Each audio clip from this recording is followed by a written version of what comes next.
I know how deeply you, the entire nation, and I think I may say the whole world, sympathize with me in the irreparable loss we've all suffered. The message arrived without warning, carrying the authority of a king and the expectation of immediate obedience.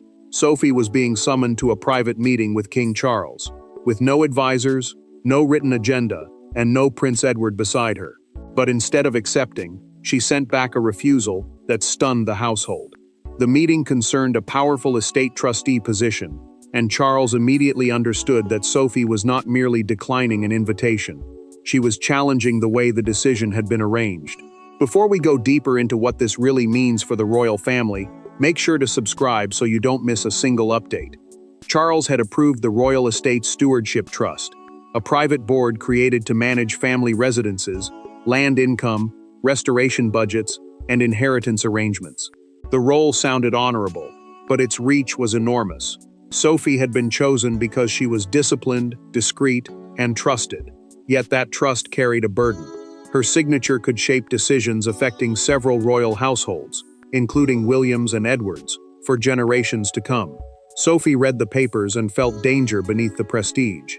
One clause allowed trustees to approve temporary transfers of control during illness, incapacity, or succession planning.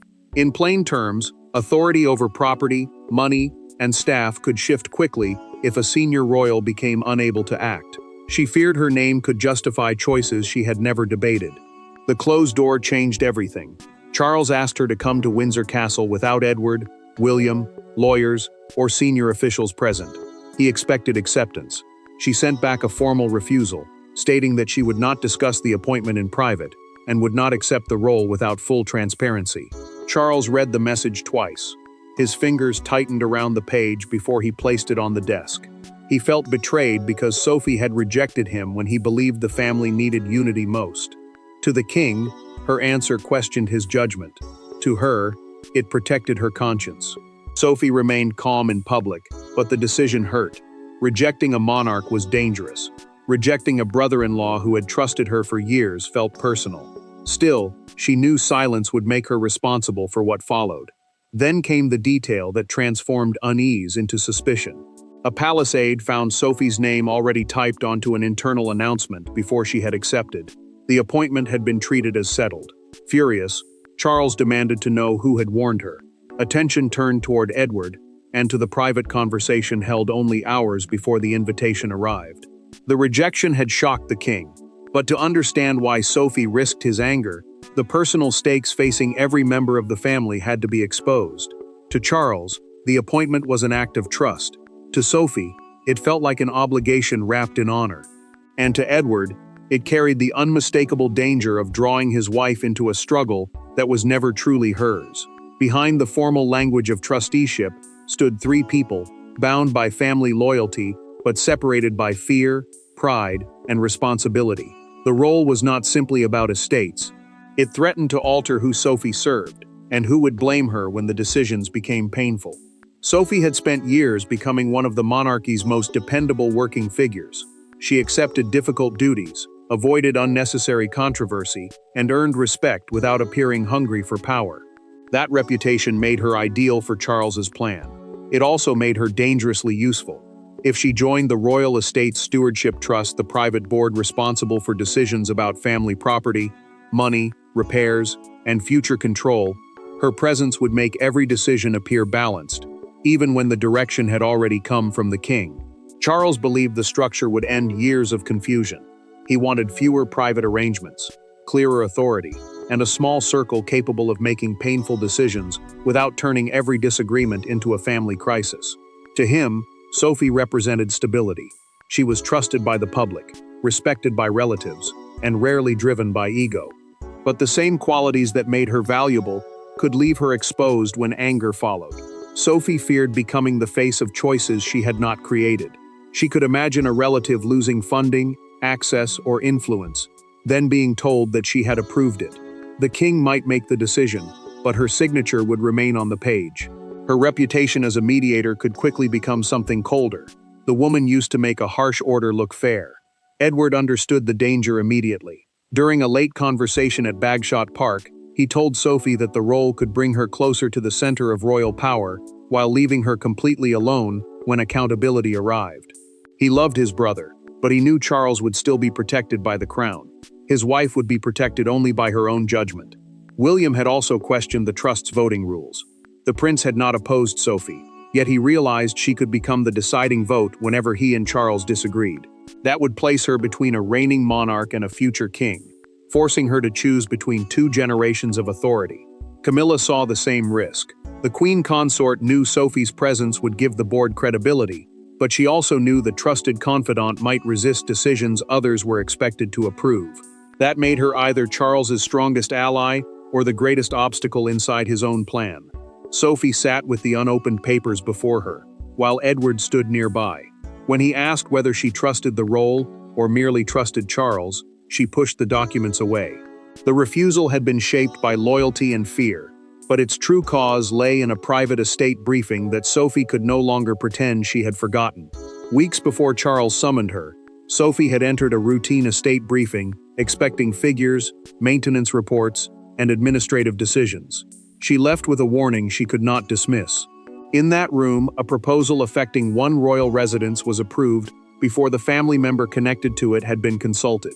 Sophie watched the papers move across the table, heard the assurances that objections could be handled later, and realized that royal procedure could make a decision appear lawful long before it felt honest. Sophie had attended the confidential Windsor meeting only as an observer, because several of her charitable projects depended on access to royal estate facilities. The discussion concerned privately controlled royal properties, meaning residences and land managed for the family, rather than directly by the government. That distinction mattered because decisions could affect households, staff, and long-standing commitments without receiving public debate. Charles listened as advisors argued that one residence connected to a junior branch of the family had become too expensive, too lightly used, and too difficult to justify. The proposed cut appeared practical on paper. In reality, it threatened funding linked to Edward's household and could disrupt responsibilities already accepted in good faith. The moment everything changed came when a senior official placed a prepared approval sheet before the king. The paper authorized the withdrawal of estate support before Prince Edward had even seen the final proposal. Sophie objected immediately. She told Charles that his brother needed to be consulted before any decision affecting his household was signed. Charles did not raise his voice. That made his answer more troubling. He said consultation could happen afterward, and insisted that delay would weaken the plan. To him, the signature was an administrative step. To Sophie, it separated consent from truth and transformed family discussion into a formality performed after the outcome had already been secured. Sophie felt something inside her shift. She had expected the monarch to protect trust between relatives, especially when money and responsibility were involved. Instead, she watched him place efficiency above Edward's right to know. The proposal was eventually paused, but the damage had already been done. Edward heard the full account later that evening through a private conversation at Bagshot Park. He did not explode. He sat down, looked at his wife, and quietly said that once procedure was used to avoid a conversation, procedure itself had become the problem. Sophie knew he was right, and his calm reaction made the warning feel even heavier. Then another truth emerged. Sophie learned through briefing notes circulated to attendees that the same advisors were drafting the Royal Estates Stewardship Trust, the new board that would make future estate decisions easier to approve and harder for excluded relatives to challenge. Her name had even been praised as proof that those decisions would appear fair. Sophie reopened her notebook and underlined one sentence: "Consent after the decision is not consent." She closed it, knowing she would never accept such a role without safeguards. Sophie's decision had been made long before the summons arrived, yet Charles would not accept rejection through a letter, and he soon demanded that she face him directly. Sophie had rejected the meeting, but Charles refused to let the matter end through correspondence. At a family engagement days later, he asked her to remain behind after everyone else had left. No lawyers stood between them. No advisors softened the language. The king wanted an explanation, and Sophie knew that silence would now be treated as defiance. What followed was not a polite disagreement over paperwork. It was a clash between royal authority and a woman who believed loyalty did not require surrendering her conscience. Edward had already stepped into the corridor after the family luncheon at Windsor when Charles quietly asked Sophie to stay. The small gathering had ended, but the real confrontation was only beginning. A family luncheon was meant to preserve unity through private conversation, yet this meeting carried no warmth. It placed a reigning monarch face to face with the relative who had refused his command. Charles began with restraint. He described the trustee appointment as a personal mark of confidence and reminded Sophie of the difficult responsibilities she had accepted during the monarchy's most uncertain years. The trust, he insisted, needed dependable people who could act quickly, not a maze of legal objections that turned every decision into another family dispute. Sophie listened, then answered with equal control. Trust could not be demanded in secrecy, she told him. She would not lend her name to a board whose decisions might be prepared before its trustees were allowed to question them. Her voice remained calm, but the message was devastating. She did not believe the process deserved the confidence he expected her to provide. Charles hardened immediately. He accused Sophie of allowing private fears to obstruct the crown's business, meaning the official duties and decisions carried out in the monarch's name. The charge wounded her deeply. She had served without scandal, accepted pressure without complaint, and protected the institution through years of strain. Now her caution was being described as disloyalty. The silence became unbearable. Charles placed the appointment folder on the table and pushed it toward her. Sophie looked down, rested one hand on the cover, and slowly pushed it back. Neither spoke. The movement was small, but its meaning was absolute. She had rejected the role directly before the king. Sophie then revealed through the internal draft she had been shown that an announcement naming her as trustee already existed. Charles did not deny it. He said the statement had been prepared because he had never believed she would refuse. The king issued one final warning. Her decision, he said, might force him to choose someone less independent and more willing to support the existing plan. Sophie answered that his warning proved why safeguards were necessary. A trustee chosen for obedience was not a trustee at all. Edward saw the change in her face when she emerged. Inside, Charles turned back to the rejected folder and ordered a full review of who truly controlled the trust. The confrontation had broken the assumption of automatic loyalty, and the next battle would be fought not through emotion, but through the rules hidden inside the trust itself. The trustee role sounded ceremonial, but the documents told a different story. Whoever occupied Sophie's seat could influence property access, estate funding, restoration priorities, and temporary authority during a royal transition. Charles had created the structure, yet even he was not the only person capable of shaping its decisions. Behind the family argument stood advisors, lawyers, and competing royal interests, all waiting to discover whether Sophie's empty chair would weaken the king or hand greater power to someone else. William studied the trust papers alone and felt his unease deepen with every page. The Royal Estates Stewardship Trust was a 5-member board designed to vote on major decisions involving private royal property, family budgets, restoration work, and emergency control. Charles, the prince, one professional estate director, one legal trustee, and one senior royal family representative would each hold a vote. Sophie had been chosen for that final seat because she could bridge family loyalty and institutional caution. The balance now looked dangerous. Charles and the 2 professional trustees could form one bloc, while William could challenge decisions affecting the monarchy's future. Sophie's vote might have forced compromise. Without her, the vacant seat became the key to lasting control. William reached the succession provisions and stopped. Those clauses explained who could exercise temporary authority if illness, incapacity, or a change of reign disrupted normal decision-making. He removed his glasses, placed them beside the file, and asked his advisor why an unelected trustee could help decide who controlled family property during a royal health crisis. The question was simple. The answer was not. Charles felt humiliated by the scrutiny. He had intended the trust to modernize a confusing system and prevent every estate disagreement from becoming a family battle. Instead, Sophie's refusal made the reform look like a hidden transfer of power. The king believed his authority was being weakened by suspicion before the board had even begun its work. Camilla urged restraint during a private conversation. The queen consort warned Charles that replacing Sophie with someone openly obedient would confirm every fear she had raised. A loyalist might secure the votes, she said, but the victory would be hollow because the trust would lose credibility before its first decision. The legal advice made matters worse. Trustees could approve emergency arrangements without unanimous family consent. In practice, the board could temporarily redirect control of residences, budgets, and staff before the wider family fully understood what had happened. Charles reviewed the replacement list with a pen in his hand. One name belonged to a long-serving figure personally loyal to him. The candidate had experience, but not Sophie's independence.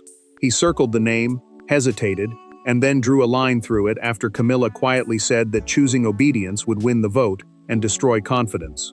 The delay now had a price. Sophie's empty chair had frozen one of Charles's most urgent estate decisions, and the consequences were already moving toward Edward's household. The empty trustee seat had become more powerful than an occupied one, and the first consequences of Sophie's refusal were about to reach every corner of the royal household. Within days, the dispute escaped the room where it had begun. Estate approvals were delayed, household officials divided into opposing camps, and relatives realized that Sophie's refusal had exposed a system many had never been invited to examine. Charles saw resistance where he had expected order. Edward saw his wife being blamed for a crisis she had tried to prevent. And Sophie discovered that standing on principle did not bring relief. It brought isolation, suspicion, and the painful possibility that her relationship with the king might never recover. The first consequence arrived quickly. A planned transfer of renovation authority for a historic royal residence could not move forward because the board lacked its final family trustee. That authority would decide who controlled the repairs, spending, and long-term use of the property. Without Sophie's seat filled, Charles could not present the decision as fully supported by the family, and the project was postponed. Confusion spread through the palace. Departments responsible for budgets, security, and access began asking for written clarification about who could approve spending. The reform had been introduced as a cleaner system, yet it now looked unfinished. Staff members who had expected certainty found themselves waiting for instructions that no one felt confident enough to give. Edward felt the impact first. A call informed him that 2 requests connected to his household would remain frozen until the trustee dispute was settled. He ended the conversation, stared at the silent phone, and understood that Sophie's refusal was no longer an argument about principle. It was affecting their work, their staff, and commitments already promised. Sophie carried the blame heavily. She sat reading a packet of criticism compiled by the communications office, each page reducing her concerns to disobedience or ambition. Edward gently removed the papers from her hands. He told her that accepting a flawed position would have caused far greater harm, but he could see that reassurance alone would not erase her guilt. Charles grew more frustrated as routine decisions returned to his desk. During one meeting, the king snapped at an aide for mentioning Sophie's objections again. He stopped only when the room fell silent. The discomfort around him was unmistakable, and he realized that anger was not restoring control. It was making others afraid to speak. The resistance widened. Several senior courtiers admitted in private documented notes that Sophie had voiced concerns they themselves had been unwilling to raise. Her refusal was no longer being seen as a personal act of defiance. It had become evidence that people inside the institution also doubted the trust safeguards. William then sent Sophie a brief handwritten message. "Transparency is not disloyalty," he wrote. The words steadied her, but they also confirmed that the future king was not fully aligned with Charles. Charles later picked up a family photograph of himself, Edward, and Sophie. He studied it, then placed it face down, not from hatred, but from grief, over the trust he feared had vanished. As the official machinery stalled, Sophie stepped away from documents and advisors, choosing instead to speak privately, with the man caught between his brother and his wife. The turning point did not arrive in a palace office or legal chamber. It came late at night at Bagshot Park, with no aides, no folders, and no royal language to hide behind. Sophie finally admitted that she feared her refusal had placed Edward in an impossible position. He listened without interrupting, then made a choice that shifted the entire conflict. He would not ask her to surrender. Instead, he would help her create a path that allowed Charles to retreat without being publicly defeated. Sophie and Edward had avoided the deepest part of the argument for days. They spoke about frozen approvals, household delays, and the tension inside the palace, but not about the wound running through the family. Practical problems felt safer. Admitting that trust had broken between brothers and between the king and his sister-in-law felt far more dangerous. Edward understood what Charles feared most. The monarchy now depended on a smaller group of working royals, meaning the family members who regularly carry out official duties on behalf of the crown. Sophie's refusal could therefore look like more than disagreement. It could suggest that even one of the institution's most loyal figures no longer trusted the monarch's leadership. Sophie finally said what she had been holding back. She could accept responsibility, pressure, and even blame, but she could not accept a role that denied her the right to question decisions. Her voice broke when she admitted that Charles's accusation of disloyalty had hurt more than losing the appointment ever could. She had given years of quiet service, yet one refusal had made that loyalty seem worthless. Edward moved closer. He told Sophie that loyalty had never meant protecting a mistake from correction. Then he made his decision. He would speak to Charles, not as a prince defending his household, but as a brother asking another brother to listen, before pride turned the dispute into a permanent fracture. Together, they drafted 3 conditions. Every trustee would receive independent legal advice. Every affected family member would be consulted before a decision was approved, and no emergency transfer of estate authority could pass through a simple majority, which meant more than half the votes would no longer be enough for such a serious move. Sophie added one final condition. The role must last only 2 years before formal review. Edward looked at her with surprise, but she explained that she wanted service, not permanent control. Power without an end date could become possession. Edward folded the single-page proposal and placed it inside his jacket. Before leaving, he asked whether she was prepared for rejection. Sophie answered that rejection would hurt, but silence would be worse. The next morning, Edward met Charles alone. He did not accuse or threaten.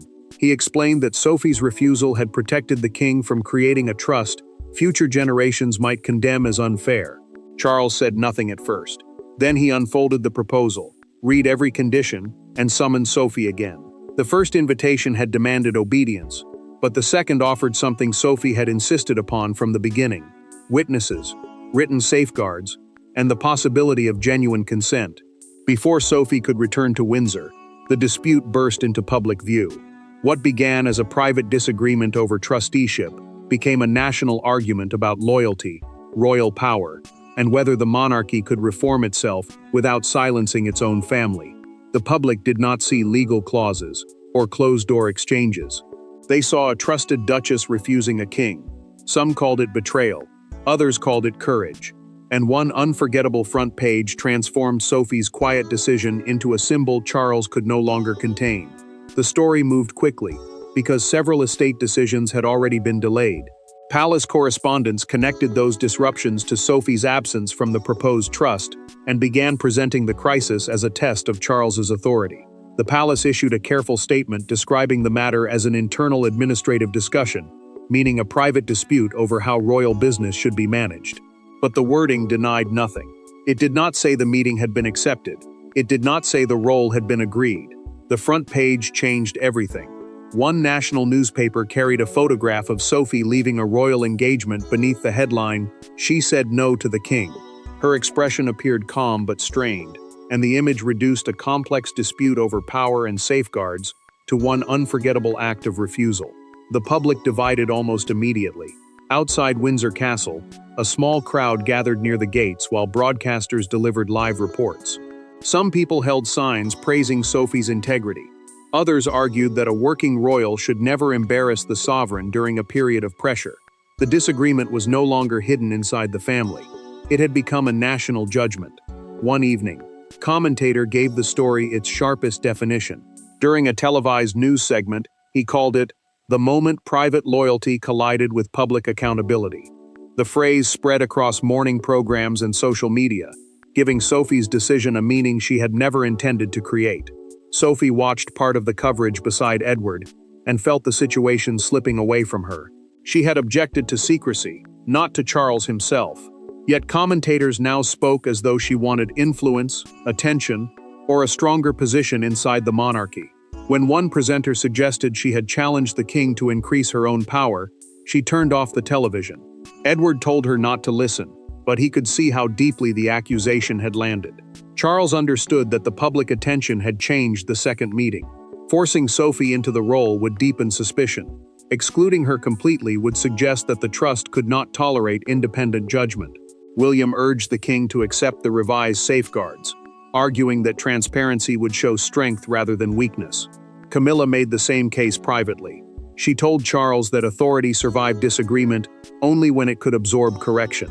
The national storm had stripped away every excuse for delay, leaving Charles and Sophie to decide whether their final encounter would end in separation or restore what the first meeting had shattered.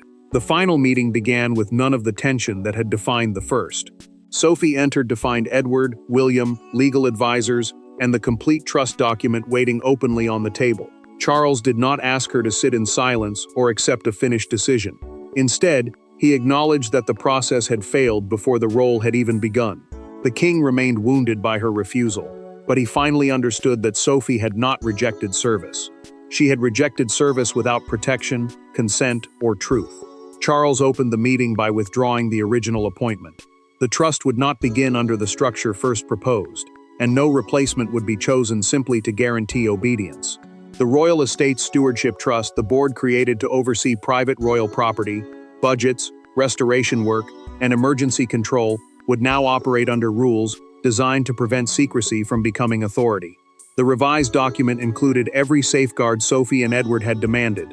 Affected relatives would be consulted before decisions were approved.